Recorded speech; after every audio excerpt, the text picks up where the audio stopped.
This is the Stephen A. Smith Show podcast. I'm Stephen A. What's up, everybody? Welcome to the latest edition of the Stephen A. Smith Show right here on ESPN Radio. Coming at you in over 250 plus markets across the United States of America, from New York to LA and everything in between, including Houston and San Antonio. Plus on Sirius XM, ESPN Radio Channel 80. Number to call up as always is 888-SAY-ESPN. That's 888-729-3776. Got a jam-packed show coming your way today. May have a couple of surprise guests to come on and talk about these NBA playoffs, because this is the beginning of NBA playoff weekend. Can't wait to get into all of those games. But the news of the day comes first, and it's out of the National Football League. Dez Bryant of the Dallas Cowboys has been released. Meeting with owner Jerry Jones this morning, Dez Bryant has been released from the Cowboys. So right off the bat, I usually don't share the top of my show with anybody, but I got to share it with my brother. The greatest cornerback to have ever played in the National Football League, a Hall of Famer, one of the greatest athletes we have ever witnessed in this world in our lifetime. And, of course, an extraordinary NFL analyst for the NFL Network and beyond. The great, the one and only, the prime time himself, Deion Sanders, is on the line with yours truly. What's up, Big Time? How you doing, man? What's going on, boss man? It's an honor as well to be with you and to talk to you as normal. I'm sorry, not as well, but it's an honor. Well, thanks a lot, bro. You know I always appreciate you, man, and I appreciate you coming on at the last minute. I just called you. I told you I needed you on the air to break this stuff down to me. You heard the news. You probably knew it before any of us, knowing how closely connected with the team that you helped capture a Super Bowl champion back in the mid-1990s. Your thoughts about Dez Bryant being released from the Dallas Cowboys today? First and foremost, with the smoke, there's a fire. So we've been seeing the smoke for quite some time. And when I heard that they were meeting on Friday, normally that's the conclusion meeting. You're going to do this or you're going to do that. That's normally what that is. Now we're here and we understand the consequences of what took place. Now, Dez just tweeted something minutes ago that said this wasn't his decision. And I want to know why. Did they offer you a pay cut? Did they say this is what it's going to be? Or did they just offer you a cut? Pay cut or cut? I don't like it, because I still feel, and I know this position, that Dez has something to offer. Is Dez hungry? I believe so. Is he willing to conform to some things? I believe so. Is he still not arguably the best receiver on the roster? I believe so. But you got to understand what took place last year. Okay. Insufficient defense. Quarterback somewhat rattled in the second year. Yep. Zeke not being there for the most part of the year. Offensive line ain't blocked nobody. Can't clear the middle of the field out for no reason with a tight end that can't run like he used to. Now you got your slot receiver not paying dividends like he once did to move the chains. But Dez gets the bulk of the blame. I don't understand it. Is he the Dez that he was several years ago? No. I'm not the man I was yesterday. It's just a natural procession of growth and age. But he still is the best receiver on that team. I don't see a replacement. I don't see where you go from there. I don't see you getting better. Even if you reach down in the draft, it's going to take a rookie a couple years to even get to that point, unless you're conceding winning for the next 2-3 years. Talking to primetime Deion Sanders right here with Stephen A. on ESPN Radio. Dez Bryant was due $12.5 million this upcoming season. A base salary attached to it, a weighty $16.5 million cap hit, according to the NFL.com. So you're talking about the Cowboys, by letting him go, Deion, primetime, saving themselves about $8 million against the cap this season with the move. When you hear that, does that change your mind in any way? No, it doesn't. Why not? At the worst side of Dez, he's a $12 million receiver. Great receivers are 15, 16, correct? Yes. Mid-range receivers, 10 to 12. Average receivers, around the 5 to 7 to 8 range. Dez is that. He's worth that. I don't like the NFL, man, when you could tell the world you gave me a deal, and three weeks later you could change, 3 years later you could change your mind. See, what if I change my mind in the middle of a contract and say, you know what? I want some more money. Now I'm the bad guy. I don't like it whatsoever. I wish it was guaranteed like the NBA. When you hear $100 million, they get 100. When you see baseball, when you hear $100 million, they get 100. But when you hear football, they get 100. No, they get 40. And then could get cut if you get sideways on the organization. I don't like it one bit. And I think Dez gave them the best option. No, he wasn't the Dez that we once knew and loved, but the Cowboys hadn't been that team that we once knew and loved. Primetime Deion Sanders right here with Stephen A. on ESPN Radio. Remember the news of the day, breaking news, the Dallas Cowboys have released wide receiver Dez Bryant. He had been with them the past 8 seasons, played in 113 games over that period of time, caught 513 passes for 7,459 yards and a franchise record 73 receptions. Clearly still the best receiver on the Cowboys. Clearly somebody who is worth $12 million or at least $12 million in the eyes of Primetime Deion Sanders, the greatest corner in the history of football, but yet the Dallas Cowboys released him. So with that being said, Primetime, knowing your connections to the Dallas Cowboys, knowing how much Jerry Jones loves and values you, why do you think Jerry Jones ultimately made this decision to let go of a receiver that clearly is the best option that you have in comparison to whatever else is out there for you? Not only the best option that you have, but sells apparel as well. It's 88s everywhere. But when it comes down to it, Jerry does business. When someone can show Jerry the business side of this and it don't equate business-wise, and oftentimes that's probably one of his siblings. Not siblings, one of his kids. Right. To show him that. And it just don't equate. And it should have equated because I don't see where you go from here. I'm saddened for Dez for a simple reason is where does he go from here? Because it's not a lot of teams with a great quarterback that can get you the ball that's still available that has your price tag. It's not a lot of teams that has the necessity of winning and they understand they got to win and they want to win now so you can at least prime time. It's not that. So it's now, not a lot of people that's going to give you $12 million either. The sunset. It's not a lot of teams. You ride off into the sunset with a dismal career, and that's why I feel sorry for Dez 100%. I really do. But Brian, let me play the devil's advocate here in this particular situation. Dez Bryant, like you said, clearly is not what he used to be. Hasn't had 1,000-yard receiving season since 2014. Of the eight receivers, getting paid $12+ million. I mean, he was the only one that wasn't averaging 1,000-yard seasons, in his career. When you take all of those things into consideration. Okay, now, let me come back at you, Steve, because you know what we do. I know the show that you during there, you're the catalyst of the number one show in the country. How you do it, and I watch you every morning. That's why I got to come back. Now, see those other receivers that you're talking about. The one thing that they ultimately have consistently is a quarterback. Now, see, you've been going back and forth with the Romo, then who's hurt, then Romo's not in, then he's in. Now you got Dak, okay, rookie. Now you got Zeke in and out. You got an offensive line who gave up, 5 sacks to one man in one game. That don't make sense. So the inconsistency is not just of him. The inconsistency is with his offense and with his team. It's not just Dez. But since Dez is the high-profile figure there, he gets the bulk of the blame. But that comes along with being the dog and being the guy. We know that. We signed up for it. That's how it's going to be. If we're going to make the money, we got to hold down the grunt of the responsibility when it don't work out. So if that's the case, who are you going to point the finger at then, Primetime? Got to be at somebody. We got to point this finger. We got to point 5 fingers at everybody. Let me tell you something that really has me, that always comes to my remembrance. Do you remember when Dez was in training camp and he looked at the whole defense? He said, you can't guard me, you can't guard me, you can't guard me, you can't. You remember that? Yes, you remember sir. That? Yes. So when Dez did that, you trying to tell me a guy that has declined is telling your whole defense and your whole secondary that ain't none of y'all can guard me, and that was true. I've gone out there and watched this boy practice, and he is the real deal out there on that practice field, and we wish we could take it over into the game. But if he's doing your secondary like that, what does that tell you about that? It's a good point. Good point. That's my problem. That's what I want to know. Somebody got to tell me something about that. I tell you what's alarming. I really want to know. I'll tell you what's alarming me about this as well, Primetime. I pulled up an old story, and you know who it involved, right? Terrell Owens. Who's that? Remember when Jerry Jones let him go? I'll read you a headline. I'll read you a headline here. The Cowboys. Listen to this. The Cowboys paid Terrell Owens a $12 million signing bonus just a year before, which was included as part of a new 4-year, $34 million deal. Dallas will take a roughly $9 million salary cap hit with the release of Terrell Owens. All of this sounds incredibly familiar to me.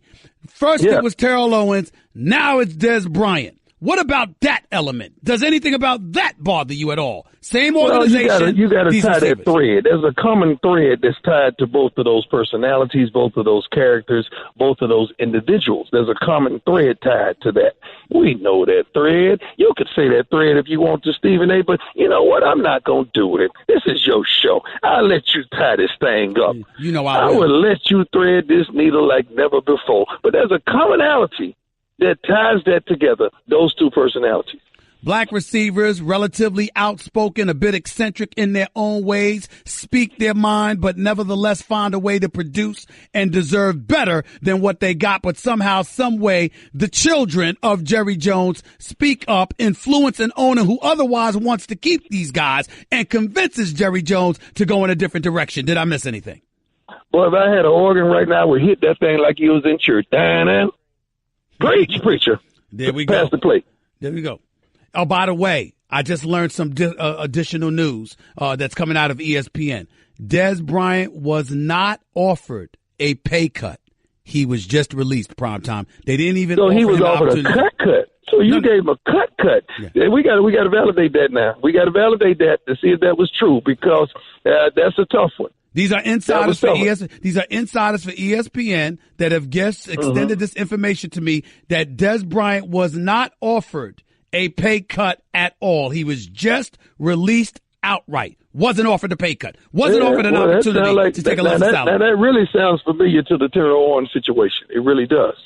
That really sounds familiar. It sounds familiar. Now, the thing about the Dallas Cowboys fans, they're loyal, they're faithful, and I want to ask them the question. So you don't appreciate when you have something, but when it's gone, then you start talking about how good it was. I feel bad for the next receiver that you're going to compare to Dez every time something don't go right. Then I feel sorry for Dak because Dak is going to have to deal with this mess. Because if Zeke don't rush for 1,500 to 1,700, you're going to have a problem on the outside because I don't see the problem solved in the draft. I don't see the problem solved in free agency. I don't see the problem solved on your roster right now. And the NFL is just sat back in rocking chairs and let the Rams build this dream team that I don't even understand how we doing that. And the one thing that I will say that they got some cover with Dez Bryant is that we just watched the Green Bay Packers let go of Jordy Nelson against the wishes of Aaron Rodgers without offering him a pay cut and giving him an opportunity to stay on board. So the Dallas Cowboys could say, listen, this is not the only guy this has happened to. It even happened to Jordy Nelson. What do you say to that? Yeah, that is true. And there are reasons. I feel bad for both parties, especially the fans. I really do. And Dez, because oftentimes, and we've seen this a million times, Stephen, and you know it, usually when a high-profile guy like this goes somewhere else, it just never works out. And I hope he has that dog still in him, which I know he has, and I hope he has that thing that's inside of him that connects him to the heartbeat of these fans, and he go out there and prove the whole country that he still can do it like I know he can. I want him to have that element in it. I still believe in Dez Bryant. Where would be the ideal landing spot for him now that you know he's no longer a Dallas Cowboy? Well, this is three-tiered. Stephen A. is three-tiered. First of all, if your money funny, you got to go somewhere to get the money, okay? Now, second, if your money ain't funny, you got to get a quarterback who can stand and deliver. Now, if those two things are straight, you got to go with a team that has the capability of winning. See, that's a whole formula in itself when you out there like Gilligan on this island and you trying to find home. You got to make sure your money's straight. If your money's straight, it cannot bother you. And okay, let me go get me a quarterback. But then, how many teams are out there can really pay you right now? How many teams are out there do still need something to probably make you a one? Because there still wants to be a one. He don't want to go nowhere to be a 2 or 3. He don't want to go there. That's going to be a problem. He might have to settle for that at this point in time in his career, prime time. Yep, but I don't think he's equated that mentally. That takes a lot mentally to equate. Saying, okay, now I got to be a 2 or 3. That's a lot, man. Well, you used to being a dog. When you used to being that thing on a leash. Now they just throwing you out there in a kennel and say, just go around here with the rest of the dogs and meander. That's hard, man, mentally and emotionally for somebody that has had that Cowboy star in 88 and is not understanding that you're going to get 88 where you go. Last few questions. Man, this ain't no joke, man. I got you. Last few questions before I let you get on out of here. Hey, how much culpability does Dak Prescott have in all of this, considering the fact that Dez's best years was with Tony Romo and the slides that we're pointing to happened with Dak Prescott as the quarterback? Well, Tony Romo was a veteran quarterback when he was with Dez. He got all his hiccups out of it. But before all that happened, he got all his hiccups in the pre-TO era. Now, Dak is one of the most efficient quarterbacks year one. Year two, he had some hiccups because the line was insufficient. The line was insecure. The line wasn't what it was supposed to be. And Zeke didn't play a full season of games. That really hurt them.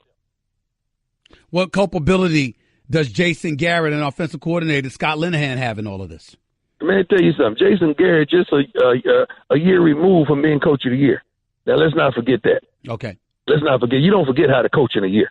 Mm-hmm. So let's stop that shenanigans. Okay. Sooner or later, we got to look at players and point to players and say, do your job, man. Okay. Quit blaming it on coaches all the time and do your darn job. Mm. What about the offensive line? What about the offensive line that you've alluded to? Oh, they ain't blocked nobody. Now, when they were injury prone last year, they sustained a bunch of injuries, man, and that took a toll on them. It really did. You know, Dez. When Zeke is running, they ball. When Zeke is running, everything works. You know Dez better than most. What do you think, from what you know of Dez, where do you think he'd want to go from here? Somewhere that has a good quarterback that he can win. I just feel bad for him. I just hope emotionally he can handle this. It's hard, man. This is the first time in your life that somebody tells you they don't want you. You know how hard that is mentally for an athlete? That is tough, man. Mm-hmm. I look at Dez and I saw his tweet from the other day, from yesterday, where he's lamenting how folks are trying to destroy his career. I thought he was a bit emotional there. I didn't think there was any accuracy to that whatsoever. I'm looking at this situation now, and I think the person he can point to is not the media, but it might be somebody in the Jones family. Where are you on that? Primetime, are you there? We've lost primetime signal. Primetime Deion Sanders was right here with Stephen A. on ESPN Radio. We lost the signal. He was traveling to the airport, did me the favor of calling into the show. So I really, really appreciate that. If you can still hear me, thank you so much, my brother. I really, really appreciate it. 888-SAY-ESPN. It's 888-729-3776. Look, Dez Bryant ain't what he used to be. Dez Bryant ain't a top 5 receiver anymore. But like Primetime said, you got receivers that ain't top 5 that's getting paid $12 million. There's something more to this story that's not being told, because this doesn't make any sense. You didn't even offer him a pay cut? Why not? Why not? I remember this when Terrell Owens got let go by the Dallas Cowboys. The reports were he was having a negative impact on Tony Romo because T.O. was so outspoken and T.O. was honest that ultimately it spotlighted Tony Romo in ways that did not please members of the hierarchy of the Dallas Cowboys, who ultimately convinced Jerry Jones to let T.O. go instead of keep him. So what are we saying here? Did Dez Bryant sit up there and because he was so outspoken, because he was so emotional, because he was so just outspoken and eccentric in his own ways that maybe it was having a negative effect on Dak Prescott? Does Dak Prescott have something to do with the departure of Dez Bryant? I'm not saying he did, because I have no clue. But I do know that history, as it pertains to Terrell Owens and Tony Romo, there seems to be a connection to this. Something similar to what transpired back in the day. That much I do know. And either way you slice it, it makes no difference to me. Because it's just another indication that as the world changes, the Dallas Cowboys remain the same. The perpetual accident waiting to happen that they are. You let go of Dez, you got nobody to replace him. And you do it to sort of save $8 million in cap space. Who are you going to get to replace him? As Primetime Deion Sanders said. I'm just wondering, ladies and gentlemen. I'm just wondering. 888-SAY-ESPN. It's 888-729-3776. By the way, Weston knows how disruptive travel can be for your well-being, but with rejuvenating heavenly beds and nutritious superfoods RX menu and gear lending for when you leave your workout gear at home, Weston will help you stay in control and rise above it all. Weston, let's rise. Learn more at Weston.com.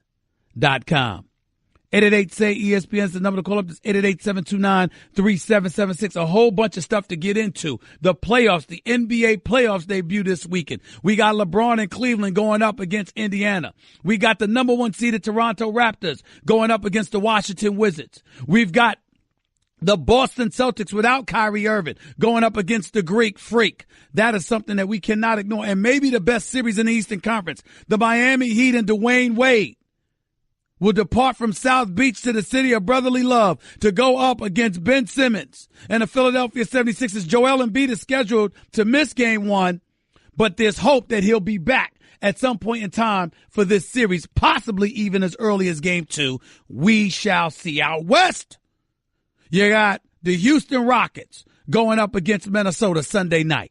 You got the Golden State Warriors going up against the San Antonio Spurs on Saturday. You got the Utah Jazz at Oklahoma City, Russell Westbrook, Carmelo Anthony, Paul George, and the crew. And, of course, Anthony Davis and the New Orleans Pelicans going up against Damian Lillard and the Portland Trailblazers. All that and more. The things that we definitely will talk about right here today on the Stephen A. Smith Show on ESPN Radio. But remember, Dez Bryant has officially been released from the Dallas Cowboys. They did not offer him an opportunity to stay by taking a pay cut. They just handed him his outright release and said goodbye to Dez Bryant. Dez Bryant obviously is devastated. He has said as much. He went on and tweeted and said to the Cowboy fans out there, Cowboy Nation, I need you to know this was not my decision. I will always love y'all. Forever Dallas in my heart. That's what Dez Bryant just tweeted a few minutes ago. 888-SAY-ESPN. It's 888-729-3776. The NBA playoffs and the Dallas Cowboys releasing Dez Bryant. Why did they do this? And are they justified? That and more coming up with Stephen A. on ESPN Radio. Ryan! I don't know how else to say this, so I'll just say it. What is it, Linda? I think we should see other people. Are you breaking up with me? On a roller coaster? Well, we do have a lot of fun. Maybe we should stay together. An emotional roller coaster? Surprising. What's not surprising? How much you could save by switching to Geico. I just need a little me time. Geico. 15 minutes could save you 15% or more. You're listening to the Stephen A. Smith Show podcast. The NBA playoffs are on ESPN Radio, in case you didn't know. Tune in Sunday as the King, LeBron James, and the Cavs host the Indiana Pacers. Presented by Barbasol Razors. Coverage begins at 3 p.m. Eastern on most ESPN radio stations. Time for Straight Talk, brought to you by Straight Talk Wireless. Best phones, best networks, no contracts. You heard what the one and only primetime Deion Sanders had to say, and thank him again. He was heading to the airport, hustling to the airport, literally pulled over on the side of the road at one point just to call in and talk to me. Can't thank him enough. Always blesses me with his football knowledge. Incredible analyst, but also the greatest cornerback to have ever played the game of football. Hall of Famer, the one and only primetime Deion Sanders. Brother so big time, it's rare that he does interviews in the daytime. That's how special he is. Let's keep that in mind. Appreciate him coming on to talk with us. The reason why he led the show was because it was apropos. Within the last hour, news broke that Dez Bryant, wide receiver, 3-time Pro Bowler for the Dallas Cowboys, was outright released. According to our reporters at ESPN, he wasn't even offered a pay cut. He wasn't even offered the option of accepting a pay cut. All right? Period. They just said bye. Similar to what they did to Terrell Owens years ago. Common thread there. Now they can make the argument that the same thing was done to Jordy Nelson by the Green Bay Packers against the wishes of Aaron Rodgers. We get it. But in the end, when it comes to Dallas, Jerry Jones seems to want players that his children don't want, and his children successfully convince him to let them go. And that seems to have been what happened here as well. So as a result, Dez Bryant, 3-time Pro Bowler, the guy that made the catch in Green Bay that wasn't a catch until we learned just a couple of weeks ago that indeed it really was a catch and should have been a catch, and as a result, they changed the rules. That Dez Bryant, because he was owed over $12 million. And the Dallas Cowboys didn't want to pay it to him. Let him go. And ultimately benefits because obviously saves them $8 million against the cap. That and the NBA playoffs are obviously the lead stories to touch on as we continue with the Stephen A. Smith Show, ESPN Radio. Let's get to the phones, man. Let's go to Daniel in Brooklyn. You're live with Stephen A. Talk to me, Daniel. How you doing, Stephen A? I'm good. All right. I think Dez Bryant, he should go to either Green Bay or Seattle, man. With his skill set and his swag, so to speak, I think it'll be perfect for A-Rod or Russell Wilson. What do you think about that? I don't disagree. I would throw Pittsburgh on the list too. But you got to remember, like Primetime said, first of all, is the money right? Because Dez going to be looking to get paid something. True. So the money's got to be right. You got to have the right quarterback. That solves that issue with the teams we mentioned. Okay. And then, you know what? Here's the biggest problem Dez has. He thinks he's still a number one. He might not be. He certainly wouldn't be the number one in Pittsburgh. Right. Might have a chance to be number one in Green Bay or Seattle, but he certainly wouldn't be number one in Pittsburgh. We all know that's AB. That's Antonio Brown. There's nothing to discuss there. Absolutely nothing. And also, talking about basketball, Miami. You think Miami got a shot with Philly? They got a shot, but I'm picking them to lose the series because I don't like their perimeter shooting. And I think once Embiid comes back, I think that he'll have his way with Hassan Whiteside. But until he gets back, I think Hassan Whiteside is a factor because he could cause Philadelphia some problems if he comes to play. But that's a big if because sometimes he doesn't come to play on the offensive side of the ball. His game offensively is ugly, but it's still productive at times. Defensively, he's a mammoth. And I think that the experience of Dwayne Wade comes into play. If you're the Philadelphia 76ers, you do not want to find yourself in a close contest with Dwayne Wade against you. I don't want that for the Philadelphia 76ers. That is not good. That is not good. So I think it's incredibly important to make sure that when it comes to Dwayne Wade and the Miami Heat, Philadelphia 76ers need to win comfortably in a few of these games. No question about it. All right. Got to go. I appreciate the call, man. Thank you so much. Andre in Texas, you're live with Stephen A. Andre, good afternoon. How are you, buddy? I'm good. How you doing, Stephen A? I'm right. Talk to me, man. Deion hit everything right on the nose of what he said today. I think that was absolutely perfect. But the larger issue to me is the NFL union. These guys continue to get these guaranteed contracts and don't actually get paid that money. It's the most violent, dangerous sports to play. They need to take a page out of the NBA book. When that money came in for the TV, the NBA salaries went way up. There was no question about it. And it's not just for the stars, it's for everybody. And I think the union is weak because they let the owners predict what's going to go on, how these guys are going to get paid. Well, let me stop you right there. Let me stop you right there, Drake, because I want to come back to you with a couple of questions. I really want to know your perspective on this because I've spoken to you before, and I just want to hear what you have to say. Let me be very, very clear about one point, though. The union really messed up with the last collective bargaining deal because you don't agree to a damn 10-year deal. You don't give any sports league that level of course certainty. If you're going to do a 10-year deal, do like the NBA did, have an out after 6 or 7 years.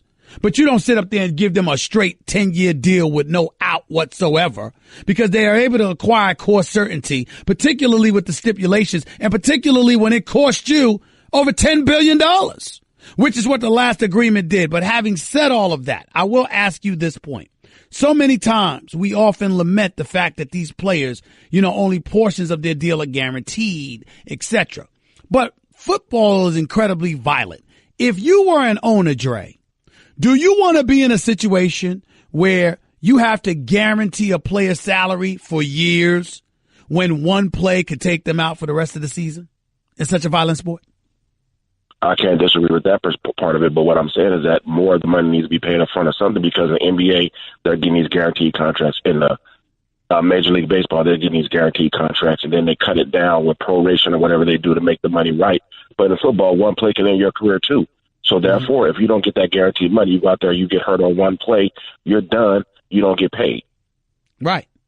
I understand it. But then again, like I said, if you got a base salary, and your signing bonus is guaranteed, right?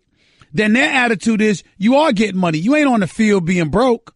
You are getting money. It's just that we don't have to guarantee it for you moving forward if you can't play moving forward. That's going to be their argument because the sport is so violent. The probability of you getting hurt and not being able to deliver on those dollars is incredibly high. That's their argument. And I'm asking you, do you have an answer to that? No, I guess there is an answer to that. Gotcha. That's why, like you said, if they do something where there's just more of a structure with the salaries, then that could be included in the bargaining agreement like the NBA has. The NBA, you know what a guy's going to make depending on his stats, depending where he's ranked out in the league, depending on what happens. There's no ifs, ands, or buts about it. When LeBron James can make the same amount of money as another player in the league because he's a top player, that's the way it should be. You can't have guys but wait a minute. LeBron James plays in a sport where the probability of him not being able to play is significantly lesser than in the NFL. That's A. And B, the individual athlete in the sport of professional basketball is considerably more marketable than they are in football because you're wearing shorts and shirts as opposed to helmets and shoulder pads. You're closer to the fans, etc. They almost can reach out and touch you for crying out loud. And because of the ability to ingratiate yourself with the athlete, it facilitates a higher level of marketability that works to the advantage of an athlete in the NBA than it does in the NFL, which makes their dollars more justifiable than taking the risk on giving an NFL player that. You see what I'm saying, Dre? No, I understand exactly what I'm trying to say is that the structure of the payment, I'm not saying the amount of money, I'm saying the structure where if you make first team all the NBA, you're going to get this amount of a bonus. If you do this, where it's structured throughout the league, like what we were just talking about with Embiid, how much money he was going to make if he did this, right, if he did that. All of that structured in the NFL. How can these guys who play 6 or 7 games as starters, Garoppolo, go and become the highest paid player in the league when he hasn't proven anything? Well, I understand you're going to say his pedigree and all of that. No, I don't. Nothing to do with.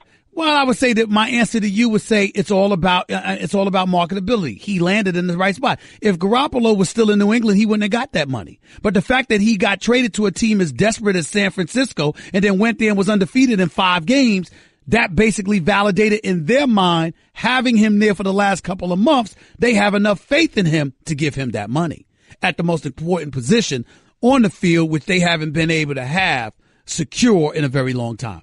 But I got to go, Dre. I get your points, though, and they're valid. I hear your questions. I truly, truly do. And I thank you for the call. Guess what? You're in the middle of the Stephen A. Smith Show podcast. Damn it, I mean it! A. Smith Show, ESPN Radio, is brought to you by Pennzoil Synthetics, taking synthetic motor oil performance to a whole new level. Make the switch to Pennzoil Synthetics today. Also, baseball is back, in case you missed it. Tune in tomorrow as the World Series champion Houston Astros host the Texas Rangers, presented by Barbasol Razors. Coverage begins at 3:30 Eastern Time on ESPN Radio, ESPNRadio.com, and the ESPN app. Stay tuned. Stay tuned. 888-SAY-ESPN. It's 888-729-3776. I didn't forget about Colin Kaepernick. I just addressed it yesterday. And now that the Seattle Seahawks have decided to postpone his tryout or whatever the case may be, because of his refusal to acknowledge that he will kneel for the national anthem or whatever, people are in uproar. They say, is it justified? Is it fair? Absolutely, positively not. Is it justified? Yes. There's 2 different meanings to me. You're an NFL owner. His problem was not with you. His problem was against racial oppression, police brutality, racial injustice. He was not pointing the finger at the owners. So why should the owners allow him to cost them money? I totally understand. It's business. They're white billionaires. They're not punks like my man Max. Max Kellerman did not call them punks. He said they were acting like punks. There's a difference. But I don't think they're acting like punks. I think they're acting like businessmen who are about their bottom line as opposed to social issues. It's just that simple. But between that and Dez Bryant, I knew my man Carlton in Tampa would call in. Couldn't wait for him to call him because I love him. How you doing, buddy? Oh, my gosh. Deion Sanders concerning Dez Bryant is giving Max Kellerman concerning Colin Kaepernick a run for his money in terms of who is most clueless, who is most in the dark, who most doesn't know what they're talking about. So let's start with Deion Sanders and good old Dez Bryant here. In Dez Bryant's first 5 years with the Dallas Cowboys, he was paid a total of $12 million, Steve A. Less than $2.5 million a year under his rookie contract plus the 5th-year extension. In those 5 seasons, he caught 56 touchdowns, so he was averaging over 11 touchdowns per year, and his completion percentage on balls thrown to him was 62% over those 5 seasons. Then he gets the big contract, okay? He gets a $20 million signing bonus, which the Cowboys have to amortize over the next 5 years, and he's only been with them for 3, which is why the Cowboys got an $8 million dead cap hit today after releasing him. And what does Dez Bryant do when he gets the money? First off, he's paid $45 million the last 3 years in cash. $45 million. He's caught 49% of the passes thrown to him, Stephen A. He's averaged less than 6 touchdowns a season the last 3 seasons. He has stunk out the joint while getting paid $15 million a year. And the only reason the Cowboys didn't cut him 2 years ago is because they gave him that $20 million upfront signing bonus, and they would have had a huge dead cap hit if they released him 2 years ago or last year. Carlton, that's the bottom line with Dez Bryant. All right, that's the bottom line with Dez Bryant. But a real quick question, because we only got a couple of minutes left, Carlton. Real quick question. What were your thoughts about this, though? Do you feel that Dak Prescott had some impact? Because it clearly wasn't Tony Romo throwing Dez Bryant the ball. What about that? Jason Witten has caught 73% of the balls thrown to him the last 3 years. His career, he's caught 71%. So how is it that Jason Witten's hanging on to the ball? Point. And yet Dez's percentage completion has dropped 13 points the last 3 years. Fair enough, Carlton. All right, now with Max and Colin Kaepernick, when are you guys going to wake up and realize Colin Kaepernick turned home field advantage into a disadvantage for the 49ers when every time he stepped onto the field, his hometown crowd booed him. Booed him every time he stepped onto the field. What are you thinking, that there's collusion or there's a blacklist? No owner in his right mind wants to hire Colin Kaepernick. Who wants to turn home field advantage into a disadvantage? Who wants to alienate their police forces because Colin decides he wants to wear pig socks to practice? Who wants to alienate Cuban Americans if you happen to be the Miami Dolphins who are considering hiring Colin Kaepernick? When he wears a Castro t-shirt. When Ray Lewis is going to bat for him, for crying out loud, to get a job with the Ravens, Colin Kaepernick decides to compare Ray Lewis to a vile Uncle Tom character in Django. And Ray Lewis says, that's it. I'm not helping this guy anymore. Colin Kaepernick has blown up his own career. There's no blacklist.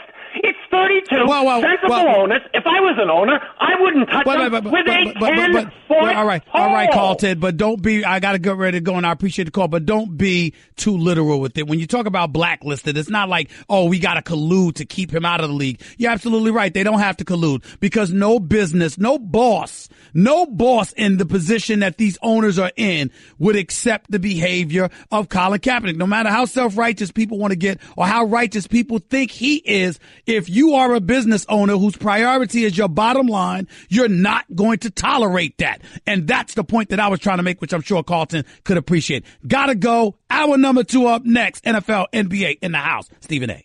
That's just a sample of what you'll hear on the Stephen A. Smith Show. Weekdays at 1 p.m. Eastern on ESPN Radio and the ESPN app. This is the Stephen A. Smith Show podcast. I'm Stephen A. Hour number 2. The Stephen A. Smith Show here with you right here on ESPN Radio, 250 plus markets across the country from New York to LA and everything in between, including Houston and San Antonio, Texas, which joined the family this week. We appreciate it. We appreciate it. Plus Sirius XM, ESPN Radio, Channel 80. Number to call up as always is 888-SAY-ESPN. That's 888-729-3776. By the way, learn what affects your credit scores and what you can do to improve them with Credit Karma. Maybe you need to dispute an error on your credit report or you're paying too much interest. Credit Karma can help with that. Visit creditkarma.com or download the app now. That's Credit Karma, KARMA.com. Also, ESPN Radio is presented by Progressive's Home Insurance. Get your quote at progressive.com today. Before we get back to the show, get into these NBA playoffs a bit more heavily, Jerry Jones, owner, president, and everything else in between for the Dallas Cowboys, issued a statement a few minutes ago about releasing Dez Bryant. remember the three-time Pro Bowl wide receiver, was released by the Dallas Cowboys a couple of hours ago after 8 seasons. He had 2 years remaining on his contract, $16.5 million cap hit value at each season. They didn't want to keep him. They got rid of him, plain and simple. They didn't even offer him a pay cut, according to our reporters. They just outright released Dez Bryant. We had primetime Deion Sanders on to start off the show, and he spoke about this, and he was upset that this happened to Dez. He felt bad for Dez, felt that there was something wrong with this picture. We just heard our man Carlton in Tampa, who's our favorite caller, going off about how primetime is a bit delusional because Dez Bryant hasn't produced in years. Nevertheless, here was the quote from Jerry Jones. As an organization, we hold Dez Bryant in the highest regard, and we are grateful for his passion, spirit, and contributions to this team for the past 8 years. He will always be a valued member of our family. Dez and I share a personal and professional relationship that is very strong, and he is one of just a handful of players with whom I have become that close to over the past 30 years. This was not an easy decision. It was made based upon doing what we believe is in the best interest of the Dallas Cowboys. We arrived at this crossroad collectively with input from several voices within the organization. Ultimately, we determined it was time to go in a different direction. Look, I understand points on both sides. I truly, truly do. On one hand, I hear what primetime Deion Sanders is saying because Jason Witten, Cole Beasley, Terrence Williams, I mean, who the hell do you have? Bryce Butler ain't even there no more. Who do you have that you can justify letting go of Dez Bryant? Who do you have? That to me is a very, very, very legitimate question. And I totally understand. Totally understand why primetime Deion Sanders would be a bit perturbed at this decision by Jerry Jones. But I also see a Dez Bryant that's lost a step. I also see a Dez Bryant that's no longer open even when he's not open. I no longer see a guy that goes up and gets it without hardly ever dropping passes. I don't see that Dez Bryant anymore. Now, maybe that was just because of last season, with the absence of Ezekiel Elliott for 6 games, with Dak Prescott throwing the ball to him instead of Tony Romo, even though, as Carlton pointed out, he still connected at a high percentage to Jason Witten, just like Tony Romo did. Why is it different for Dez? In the end, I think the most poignant point that I can't let go of is this.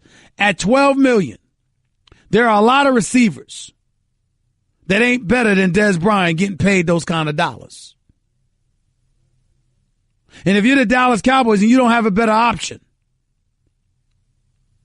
why do this? We'll see. We will definitely see. 888-SAY-ESPN. It's 888-729-3776. As for the NBA coverage that I promised to get to, let me say this. Let me go series by series. When I look at the Western Conference first, I think Houston's going to take out Minnesota in 5 games. They'll win the first 2 in Houston. They'll steal 1 in Minnesota. They'll lose another. They'll come home and beat them in 5. I just think that CP3 and James Harden and Clint Capella, they're 41-3 when they're on the court together. I think that Minnesota struggles too much offensively, and Tom Thibodeau, as exceptional as he is defensively, struggles too much offensively from the coaching sidelines to offset the juggernaut that Houston is. I think James Harden is going to be terrific. And I think that James Harden is going to show up to make amends for that absentee performance in Game 6 of the Western Conference Finals against the San Antonio Spurs last year in the Western Conference Semis. I think James Harden is going to play like a stud. I think CP3 is going to show up. But I'd like to say this. CP3 has to show up. He has to. You are Chris Paul. You've never been in the conference finals or an NBA finals. You're known as one of the greatest little guards in the history of basketball, one of the greatest point guards we've ever seen, who's destined for the Hall of Fame. You've never been in a conference finals. That cannot be allowed. That cannot happen. Chris Paul has absolutely, positively got to get to the conference finals this year. Period. No excuses. He's that great, and so is the team. To me, Mike D'Antoni and James Harden, you can't lose before the conference finals either. But as long as they get to the conference finals, they've had a successful year. Houston doesn't have an excuse to lose to anybody but Golden State. Anybody else they should beat. Period. So I'm picking Houston to win that series in 5 games. The Warriors going up against the San Antonio Spurs, a 2 and a 7 seed. San Antonio doesn't have Kawhi Leonard in the discussion. You should have no chance. Golden State should sweep this series. They'll probably win in 5. But they might sweep them. Poor Greg Popovich, he almost looked depressed on the sidelines because he knows what he has. And he knows what he's working with. He's just a consummate professional that's an exceptional coach that finds a way to do it well no matter what. But you need Kawhi Leonard, and you don't have him. And we all know how LaMarcus Aldridge can get when playoff time arrives. He'll show up for one game, disappear for the next 2. Rudy Gay, here's all y'all need to know. The second that LaMarcus Aldridge is leading the team, having an exceptional season, by the way, averaging 23 a game. Second leading scorer on the team is Rudy Gay.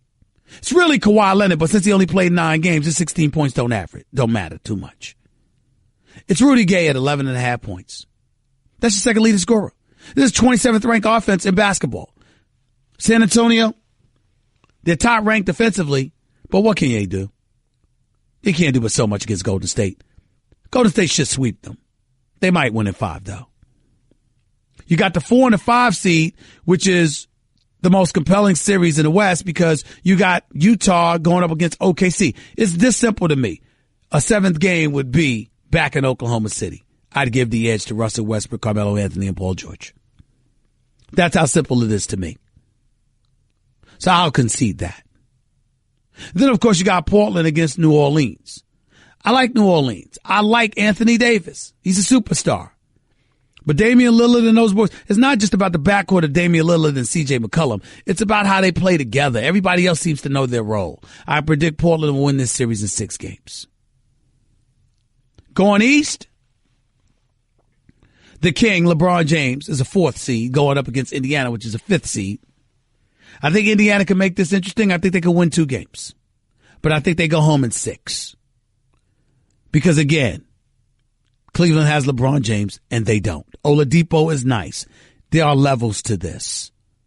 And he ain't on LeBron's level, even though he's had a field day against Cleveland this year, and they've beaten Cleveland 3 out of the 4 times they faced one another. I'm still going with Cleveland to win this series in 5.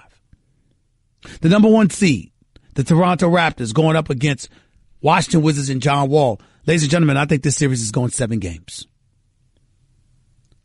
I think that John Wall and Bradley Beal as a backcourt with production from Otto Porter and Kelly Oubre, and to a lesser degree Markieff Morris. I think that the Washington Wizards will protect their home court, but so will Toronto. And a game 7 will be in Toronto. And I think that's when the Wizards lose this series.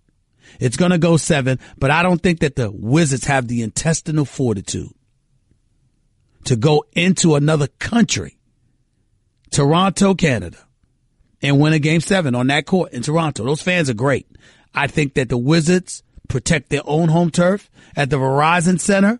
I think they win their 3 games, but I think they lose every road game. They win every home game until game 7, and then Toronto with DeRozan and Lowry close the deal. Lowry will be inconsistent because Wall will see to it. The fact that John Wall is going up against him, John Wall should get the better of this matchup, and I think he will. Bradley Beal versus DeMar DeRozan, that's going to be interesting. We'll see what happens. But I think Toronto win this series in 7 games. 7 games. So then we go to the other series. In the conference, the Boston Celtics against Milwaukee. Without Kyrie Irving, I still think they're going to beat Milwaukee. Milwaukee has 2 big problems. Okay? They struggle to defend the 3 and protect the lane.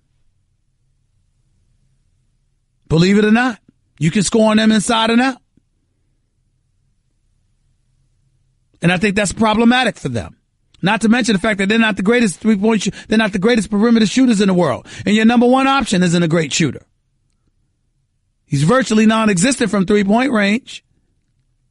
So I look at the Greek Freak in Milwaukee, and I just say they're a player away. And personally, a coach. I don't think they should have let go of Jason Kidd. But there's plenty of coaches out there that they should consider moving forward.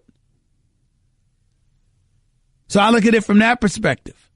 I'm not worried about the 45-point blowout loss to the Sixers the other night. Please, they were taking that game. They wanted Boston because they knew Boston didn't have Kyrie. If they were a 6 seed and they had moved up, they would have had to play Philadelphia. And the Washington Wizards, Jason Smith already let everybody know his team didn't want any parts of Philadelphia because of the way they were playing, which is as weak as it gets to admit such a thing. What's the matter? You scared? Say you scared. He basically did.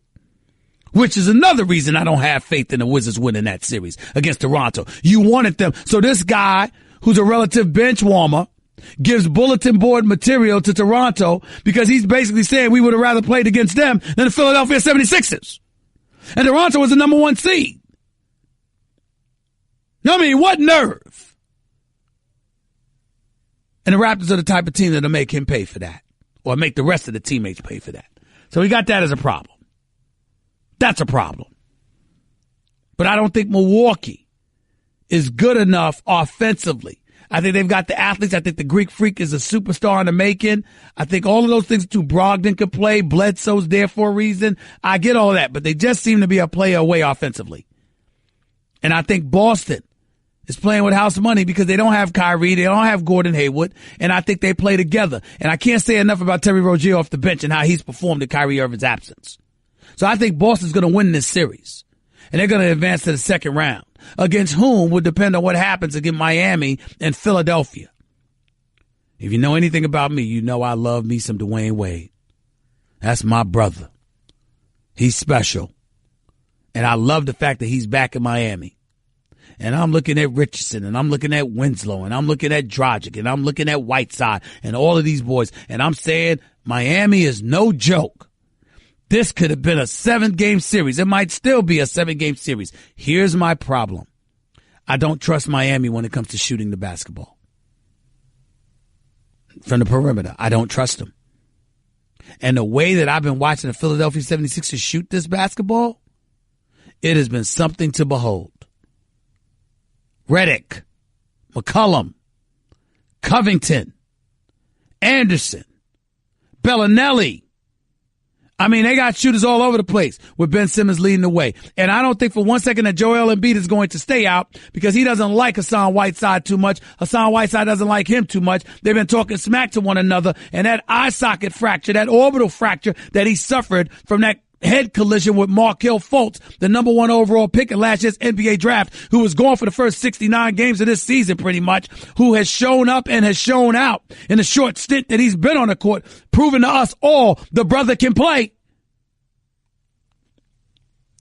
I think the Philadelphia 76ers protect their home court. I think Miami does the same. But I think the Philadelphia 76ers, their youth will blow a couple of games, but they'll find a way to win. I think they beat Miami in a Game 7 back at the Wells Fargo Center in Philadelphia, Pennsylvania. So who advances? Toronto will advance to meet against Cleveland in the semifinals. Philadelphia will advance to meet against Boston in the semifinals.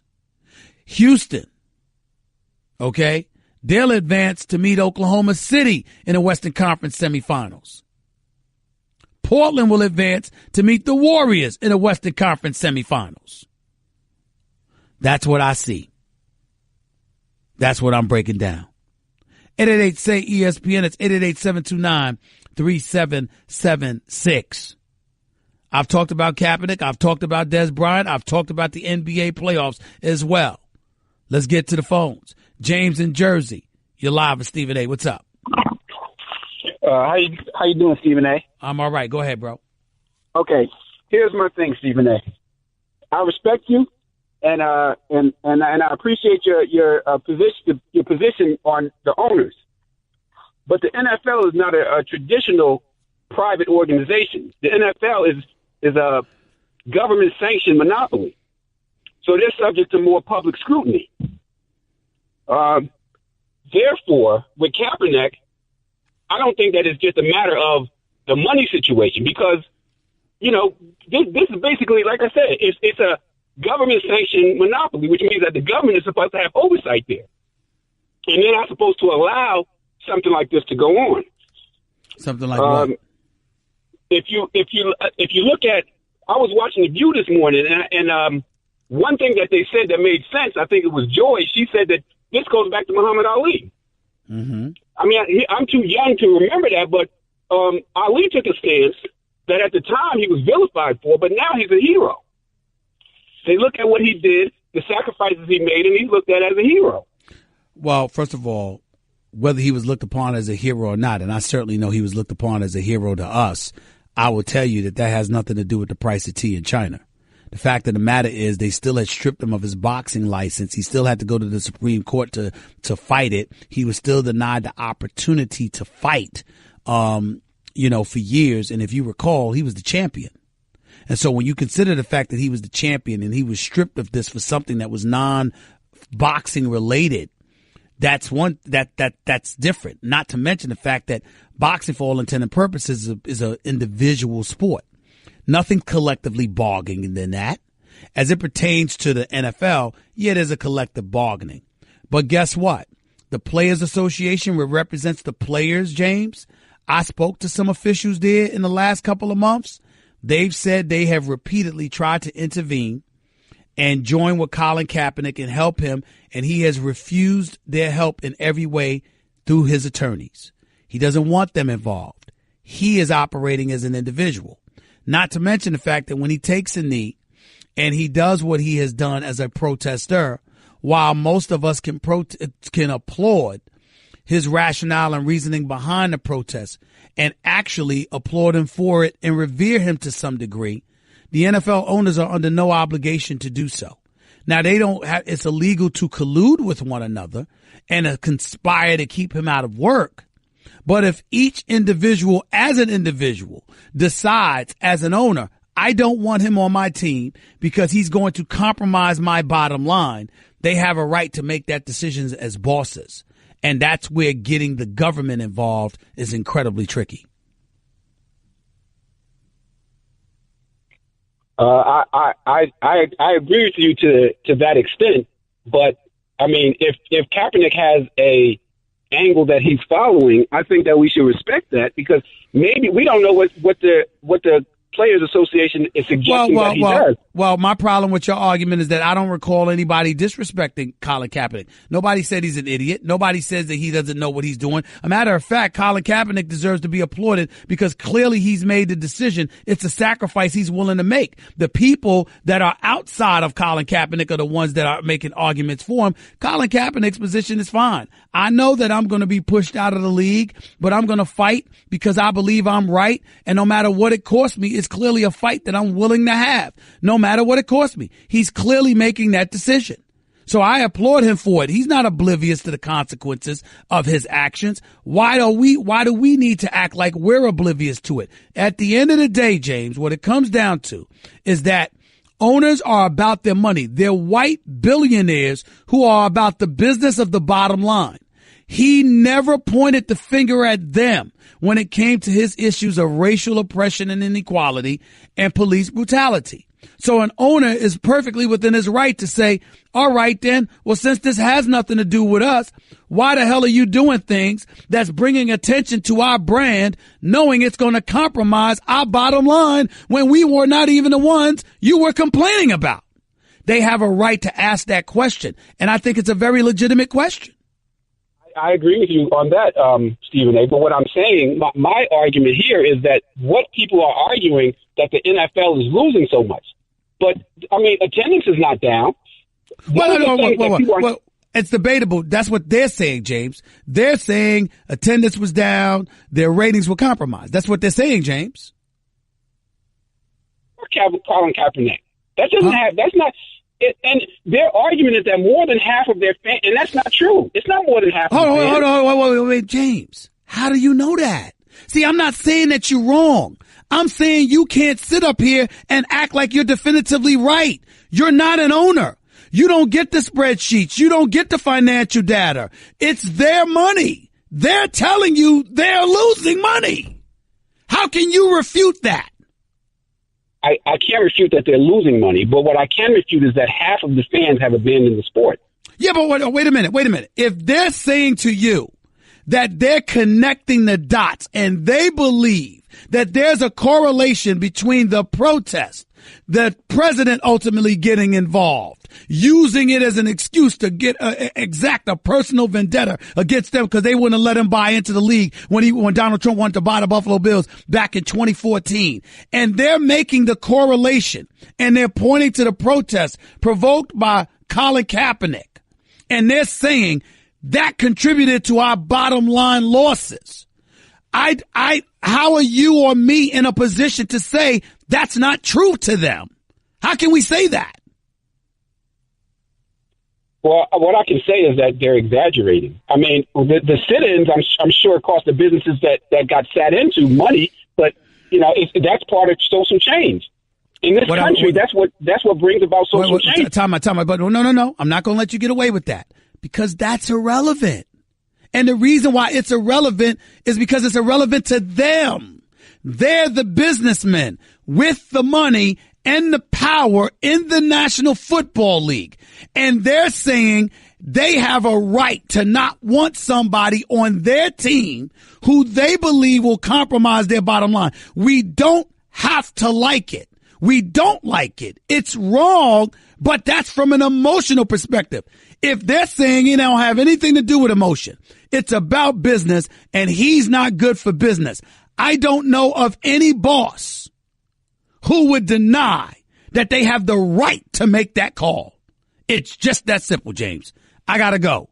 888-SAY-ESPN. It's 888-729-3776. By the way, the great Adrian Wojnarowski is coming on with us because we've got some NBA playoff action to get into. Can't miss out on doing that. And who better to do that with than the ultimate insider himself? Woj. That's what he's affectionately known as. His name is Adrian Wojnarowski, and he's up next with Stephen A. on ESPN Radio. Ryan! I don't know how else to say this, so I'll just say it. What is it, Linda? I think we should see other people. Are you breaking up with me? On a roller coaster? Well, we do have a lot of fun. Maybe we should stay together. An emotional roller coaster? Surprising. What's not surprising? How much you could save by switching to Geico. I just need a little me time. Geico. 15 minutes could save you 15% or more. You're listening to the Stephen A. Smith Show podcast. My man Adrian Wojnarowski is there. What's going on, Woj? How you doing, man? Stephen A., I'm well. How are you? Always appreciate you, buddy. Sure. Let's get right to it. These NBA playoffs. First of all, when's Steph Curry coming back? Do you know? Well, the expectation in Golden State has been, unless this was a long series, unless the Spurs pushed them to 6 or 7 games, there would be really no conversation about him playing in this series. And so barring that, the expectation is, which has been all along, is he'd come back in the second round. What's the deal with Kawhi Leonard in San Antonio? What's going on there? He has remained in the New York area, working with his own medical group away from Spurs team physicians. The Spurs have had members of their staff in New York, in and out, checking in with him, but he has shown no inclination to this point that he'll be ready to play again this season. He's shown no inclination that he'll be ready to play this season. Has he shown some inclination that he may consider wanting to depart from San Antonio based on what you've been hearing around the league? I can't answer that, Stephen. Okay. I don't want to speculate on where his head is on this. I do know this. If he wants a Supermax contract, if he wants a $219 million deal, he's eligible for it this offseason. If he does not sign that with the Spurs, or if they don't offer it, he's got to there's criteria you need to meet over the course of 2 out of 3 years. He would have to, because he missed this season and it won't make any of the all-league teams or defensive player of the year, he's got to requalify next season in San Antonio. So let's say he doesn't make all top 3 teams NBA or doesn't win MVP, or let's say he has another injury and misses enough time that he can't make an all-league team. Now he's cost himself maybe $70 million, because then he just could get a normal, the regular max. So there's questions he's got to ask himself about how he wants this to go. And there's no guarantee that the Spurs offer the Supermax this summer if he hasn't played this year. They might, but I don't think that's a decision that maybe is as obvious if he just played a normal season. So there are a lot of questions. There aren't a lot of answers in this situation. I think there's a lot of mystery to even the people involved in this. I think even around that if there is something else going on here, if there's another motive or another agenda, I don't know that the people in San Antonio know what that is, if indeed there is one. If there is one. Well, you know what? I've never heard anybody ask somebody such as yourself, me, or others. I got to ask you this question. Are we sure that the San Antonio Spurs at this particular point would be willing to give Kawhi Leonard $219 million? Well, they don't have to make that decision yet. I mean, they don't have to make it until the summer. And so I don't have the answer to that. Certainly, listen, I think they know who he is. I mean, they know they have one of the best, when healthy, one of the best, certainly one of the best 5 players in the league. And we probably make the case that last season he was a top 2 or 3 player and maybe the best two-way player. So this whole thing is built around him, and you've seen it in San Antonio, and you pulled him out of it. Everybody else is a little exposed there. That team's not built to play without him. And to me, it's remarkable how much success they had this year, that they even made the playoffs in the West with him only playing 9 games and limited in 9 games. So these are going to be off-season questions for the Spurs, and at some point, Kawhi is going to have to answer them, I think. And I think this has been further complicated by the fact that he's not very communicative. He did talk one day, maybe once in the last few months after one of their practices, but didn't shed much light on anything. He doesn't say much publicly, and of course that leads to confusion, and he's not that much different privately with them. Adrian Wojnarowski, NBA insider and analyst extraordinaire, right here with Stephen A. on ESPN Radio. Woj, let's go to some of these other news. I just read that Jody Meeks for the Washington Wizards, averaging 6 points on the year, for crying out loud, is suspended for 25 games for violating an anti-drug policy, and therefore he's not eligible for the postseason. I'm thinking about that. I'm also thinking about the fact that some of the drama that surrounded the Washington Wizards this season, with John Wall being out, etc. Where are the Washington Wizards now? I'm just talking about as a team collectively, as a unit. How would you describe how things have gone for them this year and where things are right now? Yeah, we reported the Meeks story this afternoon, and this 25-game suspension starts tomorrow. He won't make the trip to Toronto with the team, and obviously this carries into next season. He hasn't had his best season, but this is a team that has, he's averaged 14, 15 minutes a game for them, and did give them some depth at the guard position. But it's Bobby Marks made a good point earlier, our front office insider, talking about going through this with Cliff Robinson when Bobby worked for the Nets, that even though Robinson wasn't a big part of the team, it's jarring to a team on the eve of the playoffs to have something like this. It throws everybody off a little bit, and Washington certainly is a team. Their starting 5 is better than most. But they haven't gotten great production from their bench. They're not a deep team. They brought in Ty Lawson for the playoffs. He's been in China. He's been out of the league for over a year now. We'll see if he can give them anything. But this is. It's fun. I think a lot of people want to give Washington a chance in this series against Toronto, which I think is more about Toronto than it is about Washington. I think people want to doubt this Raptors team. I think this Raptors team is going to play really well in the postseason. I think they are built to be a better postseason team. I think there's less pressure on Kyle Lowry because they've built a stronger roster around him. They're asking Kyle to do less for them, and you saw in the regular season it meant more wins.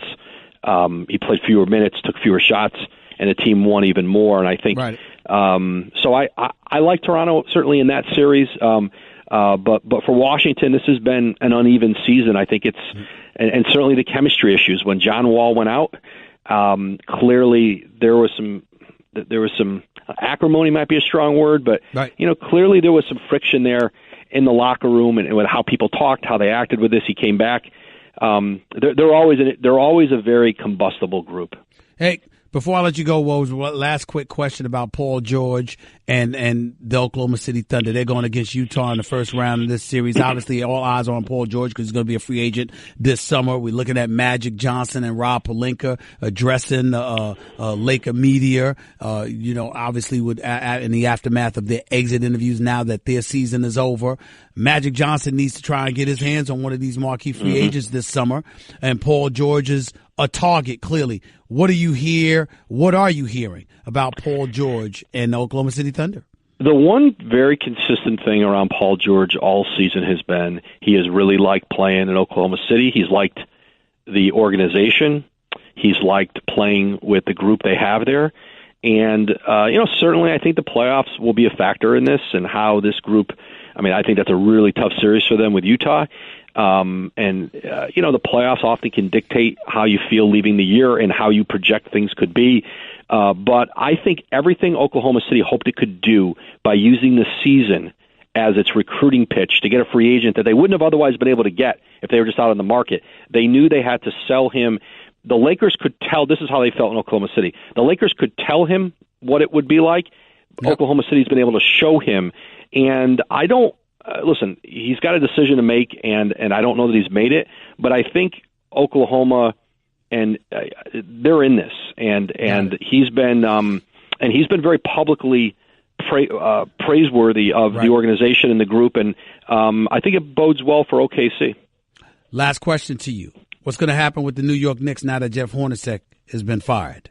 Got Mark Jackson out there. We've got David Fizdale out there. Doc Rivers going to stay. It's really a two-parter because it's Mark Jackson and David Fizdale. Who's going to get that job potentially? Doc Rivers, is he going to end up with the Clippers? Is he going to be a candidate for the New York job? What's the situation real quick with both? I don't believe Doc Rivers will be a candidate for any other job. I think he's going to be the Clippers coach next season. Okay. And he's got another year in his contract. And the two you just mentioned are going to interview. New York's going to talk to him. I think David Fizdale has a great chance to come in here, lay out a vision for this, and be a very serious candidate in this process. And I think Jerry Stackhouse does too.